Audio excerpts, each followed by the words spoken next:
नमस्कार दोस्तों, आज बात करेंगे भारत के मशहूर फिल्मी निर्माता और निर्देशक राज खोसले जी के बारे में, जिनका जन्म 31 मई 1925 को पंजाब में हुआ था।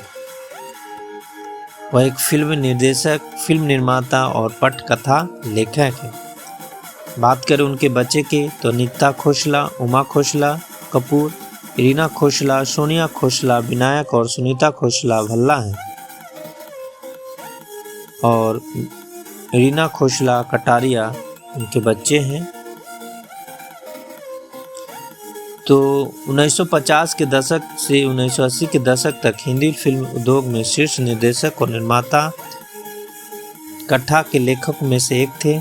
उन्हें भारतीय सिनेमा में नोयर और शैली लाने के लिए जाना जाता है, एक महिला निर्देशक के रूप में भी, क्योंकि उन्होंने अभिनेत्रियों को उनके सर्वश्रेष्ठ रूप में दिखाया गया है।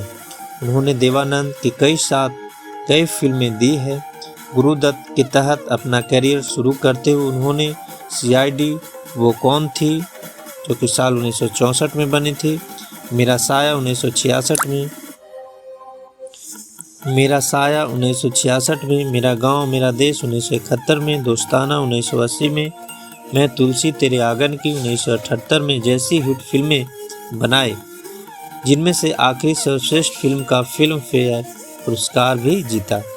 शास्त्रीय संगीत में उनकी शुरुआती पृष्ठभूमि से सुनिश्चित किया कि उनकी अधिकांश फिल्में तो पंजाब में राहों में जन्मे। उन्होंने शास्त्रीय गायक बनने का प्रशिक्षण भी लिया।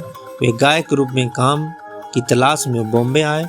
कुछ समय तक ऑल इंडिया रेडियो में संगीत स्टाफ के रूप में काम किया था। जल्द ही देवानंद को लगा कि उनमें अन्य प्रतिभा भी है। उन्होंने फिल्म में गुरुदत्त के सहायक के रूप में काम पर रख लिया।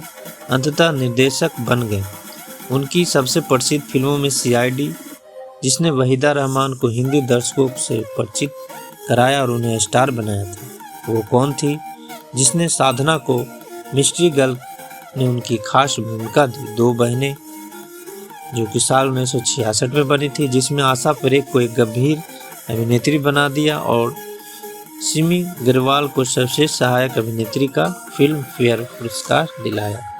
दो रास्ते, जिसने मुमताज को घर घर में मशहूर कर दिया, मैं तुलसी तेरे आंगन की, जो कि साल 1978 में बनी, जिसने नूतन को परिपक्व उम्र में सर्वश्रेष्ठ अभिनेत्री फिल्म फेयर पुरस्कार दिलाया है। तो उन्होंने फिल्म में कई सारे अभिनेत्रियों को जो है सुपरस्टार बनाने का काम किया है। देवानंद के निर्देशक की सलाह पर वे गुरुदत्त के सहायक बन गए। 1954 की उनकी पहली निर्देशक फिल्म मिलाप, जो कि देवानंद और गीता बाली ने अभिनय किया था, जो बॉक्स ऑफिस पर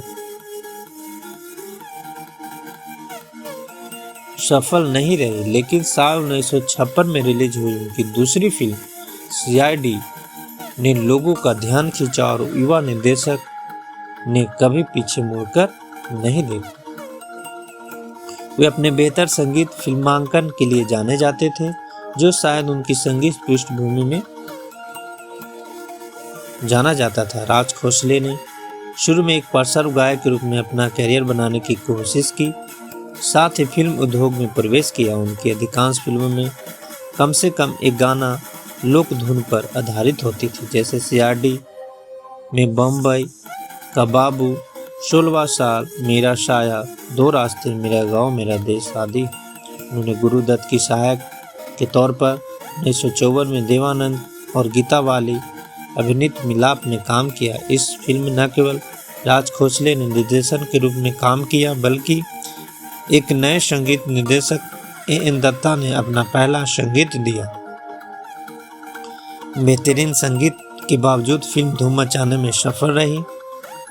सौभाग्य से गुरुदत्त द्वारा उनकी निर्मित खोसले की दूसरी फिल्म CID ने उन्हें बड़े लीग में पहुंचा दिया और पीछे मुड़कर कभी नहीं देखे।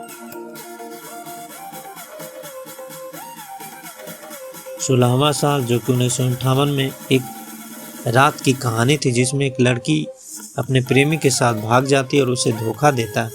और एक पत्रकार उसे वापस लाने में मदद करता है, इससे पहले कि उसका पिता जाग जाए और उसे एहसास हो कि लड़की ने क्या किया है। मुंबई बाबू, जो कि 1960 में नायक एक हत्यारा उस व्यक्ति के परिवार में प्रवेश करता है जिसे उसने लंबे समय में खोए हुए बेटे के रूप में मार डाला और अपनी बहन से प्यार करने लगता है।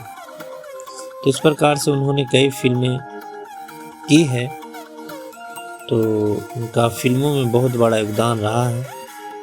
तो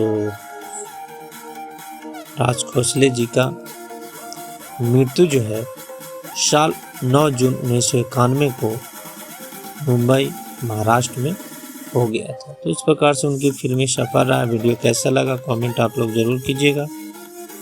वीडियो देखने के लिए बहुत बहुत धन्यवाद। Thank you.